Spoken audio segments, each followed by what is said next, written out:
Back as previously promised, this is my video where I kind of go into a more in-depth explanation of the weapon I would recommend for somebody who is not willing to concealed carry outside of their home, right? And there's this big chart.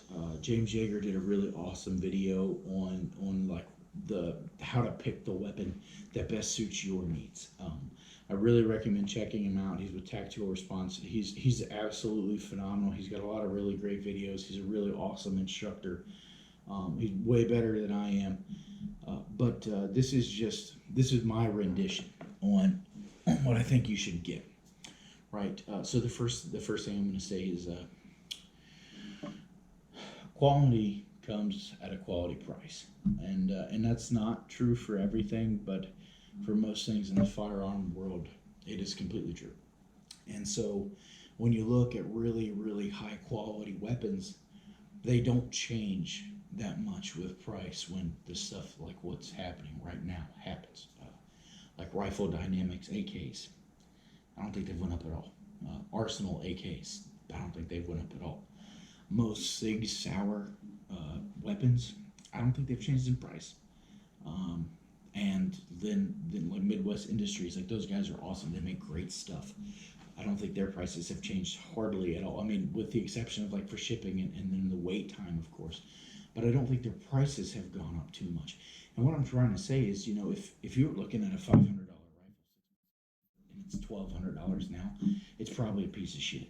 And that's the nicest way I can possibly say it. And I don't want to sound mean. I don't want to sound rude.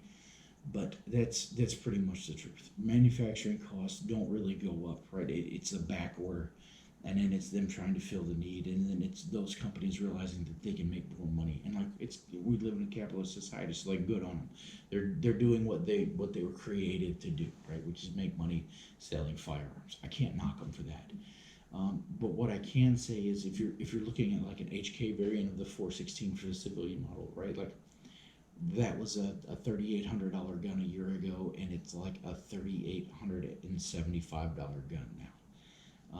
I mean, but it is every penny of what it is worth. I mean, they're good guns, but you have to really decide like what you need and what best fits your needs. So now that I've said my little plug about being careful about just paying an astronomical amount of money, because the coronavirus and everything's going on, the riots and everything like that have got people scared and rightfully so.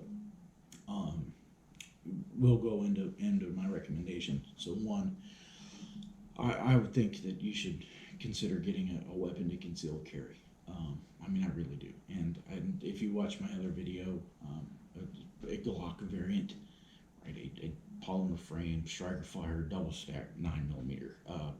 Of a reliable quality. Don't get a high point; they're a piece of crap. Get like a Canik, an M&P, a Springfield Armory, a Glock. Um, I'm sure I'm missing a couple really good ones. I mean, those are like the four big ones that come to my mind.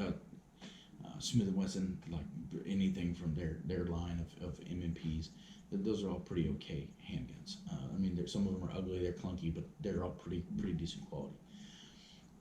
If I can't win on that one, and I can win by getting you to get a weapon to defend your home, to defend yourself while you're at home, what I would advise is finding a quality carbine, right, an AR or an AK, but don't go into the gun store to do your research. Like I said in my previous video, those guys' job is to sell the firearms they have sitting on the shelf.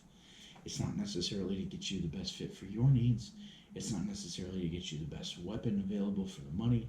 It is to sell what is sitting on the shelf for as much money as they can get their company, whether they're the owner or the employee.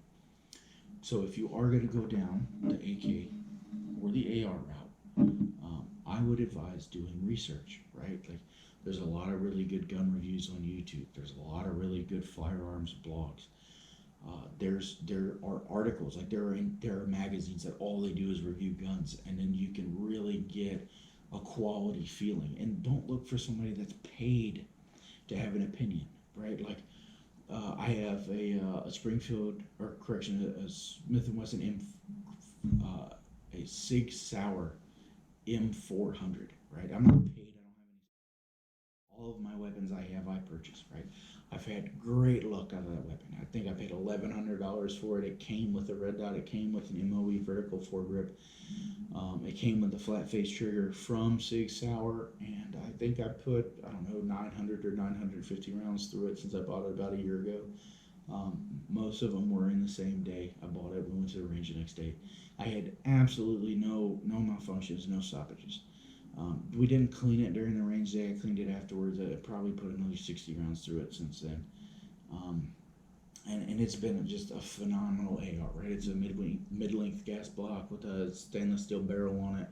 I mean, it's everything that a rifle should be. So if you are going to go down the AR route, some things to look out for, right? I would recommend either a chrome-lined barrel or stainless steel barrel, something better than just regular mil spec, right? Being in the military, I can tell you, mil spec is not something to strive for. You should be well above that. That's a minimum standard for military use, and the military awards contracts to the lowest bidder. Um, you should really be looking at what's quality, right? So mid-length gas tube. You should be looking for like quality brand name furniture on the weapon. If it's not what comes with it, you should look for companies that have almost like a cult following, but not specific. So what you're going to want to look for are like Sig Sauer, right? So there are a lot of guys who shoot Sig Sauer. I happen to be one of them. I shoot a lot of Sig Sauer rifles. I own several of their handguns, and I've always been impressed by Sig Sauer's quality.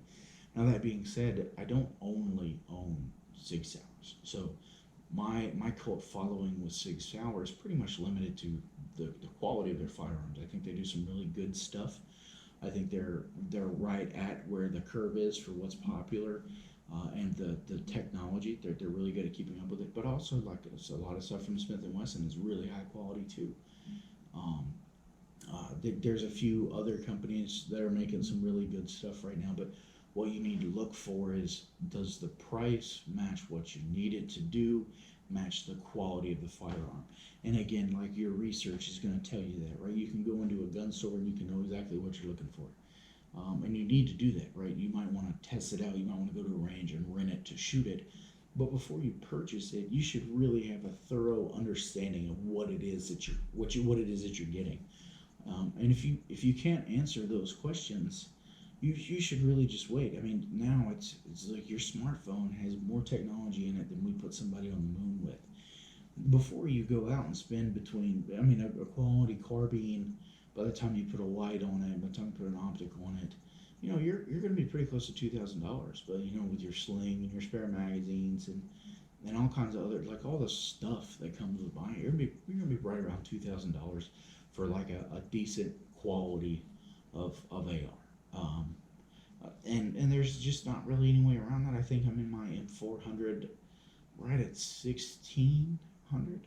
Yeah, but 11, and then I left the optic on it. I bought a light, and then I got a sling, and I bought like 5 or 10 PMags, and I'm at right about $1,600.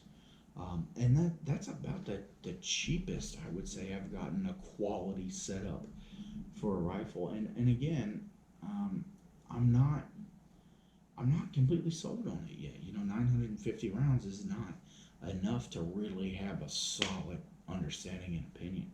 But then you go down the rabbit hole of AKs, and everybody makes an AK, and there's so many different variants, and not everything works on them. So if you're gonna buy an AK and you're looking down that route, do your research. I mean, AKs have a cult following, and there is more information out there on AKs than almost anything else on the face of the planet.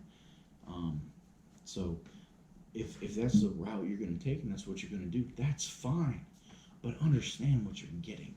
Understand what it works with, what it doesn't work with. You should be doing reviews. You should be watching reviews. You should understand what you're looking at. You should understand, what to expect out of your weapon, and if it performs. You should know who makes it. You should know where it's made. You should know the warranty that comes with that weapon, or what the manufacturers put on it. You should buy quality. Not just some dude is like, oh yeah, this is a great AK. It's made in Yugoslavia.